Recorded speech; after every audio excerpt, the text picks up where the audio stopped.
భోజనమైన పిమ్మట ఆయన పాత్రను ఎత్తుకొని, ఈ పాత్ర నా రక్తము వలననైన క్రొత్త నిబంధన, మీరు దీనిలోనిది త్రాగునప్పుడల్లా నన్ను జ్ఞాపకం చేసుకోవడానికై దీనిని చేయడని చెప్పిన. మీరు ఈ రొట్టెను తిని ఈ పాత్రలోనిది త్రాగునప్పుడల్లా ప్రభు వచ్చు వరకు ఆయన మరణమును ప్రచురించుదురు. దేవుడి మాటలు దీవించునుగాక. చూడండి, ఇక్కడ యేసు ప్రభు వారి యొక్క శరీరము రక్తము, ఆయన శరీరమును రక్తమును మనము తిని త్రాగాలి. ఆయన శరీరమును తిని త్రాగేటువంటి ఉద్దేశము ఏమిటనంటే ప్రభు యొక్క మరణమును ప్రచురము చేసేటువంటి జ్ఞాపకం. కాబట్టి ఆయన శరీరమును ఆయన రక్తమును తిని త్రాగువాడు ఏం చేస్తున్నాడంటమ్మా? ప్రభు వచ్చు వరకు ఆయన మరణమును ప్రచురించుదురు. ప్రభు వచ్చు వరకు ఆయన మరణమును ప్రచురణ అంటే దీనికి అర్థం ఏంటంటే, యేసు ప్రభు వారి యొక్క శరీరము రక్తమును కూడా మనం తీసుకుంటూ ఉన్నప్పుడు ఆయన మరణాన్ని మనము జ్ఞాపకం చేసుకొని ఆయన మరణమును మన హృదయంలో ప్రచురము చేసుకుంటూ ఇతరులకు ప్రచురము చేసేటువంటి వ్యక్తులుగా మనము ఉండాలి.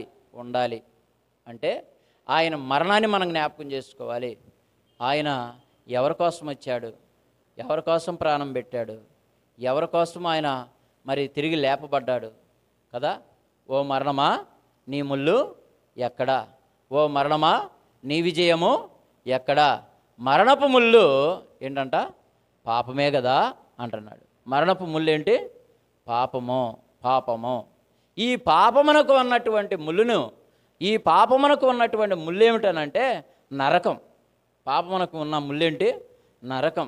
ఈ నరకములో నుండి మనల్ని తప్పించడానికి, నరకములో నుండి మనల్ని విడిపించడానికి మరి యేసు ప్రభువారు ఈ భూమి మీదకి మనం చేసినటువంటి అతిక్రమముల కొరకు, మనం చేసిన పాపాల కొరకు, మనం చేసినటువంటి దోషాల కొరకు ఆయన ఈ భూమి మీదకి వచ్చి మనం అనుభవించవలసినటువంటి శిక్షను తానే అనుభవించాడు. కాబట్టి యేసు ప్రభు వారి యొక్క మరణ సమాధి పునరుద్ధానములు మనకు జ్ఞాపకము రావాలి. ఏం రావాలి చెప్పండి? ఏం రావాలి? ప్రభు శరీరమును రక్తమును మనము తిరిగి త్రాగుతున్నామనంటే మన హృదయంలో ఏం రావాలి? యేసు ప్రభువారు నా కొరకు చనిపోయాడు, నా కొరకు ప్రాణం పెట్టాడు, నా కొరకు రక్తం కార్చాడు, నా కొరకు సమాధి చేయబడ్డాడు, నా కొరకు ఆయన మరలా తిరిగి లేచాడు. అది జ్ఞాపకం రావాలండి. యేసు ప్రభువారి యొక్క ఆయన మరణము మన జ్ఞాపకం రావాలంట. ఆ మరణము మన హృదయంలో ప్రచురము కావాలి. అలాగే సంఘములో ప్రచురము కావాలి. మరి అలాగే మన జీవితంలో కూడా ఆయన చనిపోయినటువంటి ఉద్దేశాన్ని మనము మరి తెలుసుకొని ఆయన మరణమును ప్రచురం చేసేటువంటి వ్యక్తులుగా మరి ఉండాలి. అదే నిజమైన ఆహారం, ఆత్మలను రక్షించేటువంటిది, మన ఆత్మలకు నిత్య జీవాన్ని కలిగింపజేసేటువంటిది, మన ఆత్మను అంత్యదినమున లేపేటువంటిది ఏమిటి అనంటే ఆయన మరణ సమాధి పునరుద్ధానములకు సాదృశ్యమైనటువంటి ఆయన శరీరము రక్తము అంటున్నాడండి. కాబట్టి ఆయన శరీరము రక్తము మనలను ఓ మరణమా నీ విజయము ఎక్కడా అని చూడండి, మరణము నుండి విజయాన్ని మనకు కలిగింపజేసి మృతులైన మనలను బ్రతికించి, ఇదిగో ఆ యొక్క నరకములో పడిపోయినటువంటి మనలను మరలా సజీవులుగా చేసినటువంటి మరి యేసు ప్రభు వారి యొక్క శరీరం రక్తం అది.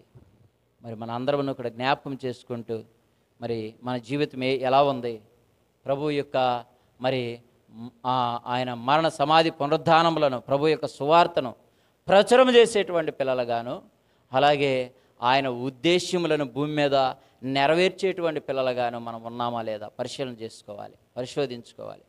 కాబట్టి మన పాపములను, అపరాధములను మరి తీసివేసిన యేసు ప్రభు వారి ఎదుట మనము యోగ్యమైన వారిగా ప్రభు శరీరంలో మనము పాలు పంచుకోవాలి. అపరాధులుగా మనము అవ్వకూడదు.